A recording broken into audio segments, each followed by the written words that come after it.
peles dina koboli bugu ni kale hala yimu banga telefsi le ula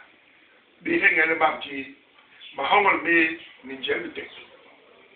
ba yimu peles ni je ni bomo je le mam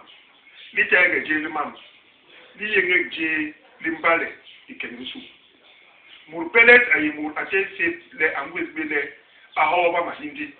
ininje tole apam na wonyu inyu le atabindelele mu alagin le aba peles hala amba man le yi yangi mam ne le sal nson jono ikenisu umur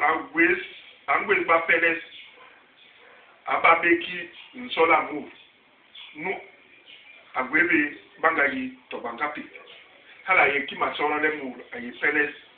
hala we ngihiwa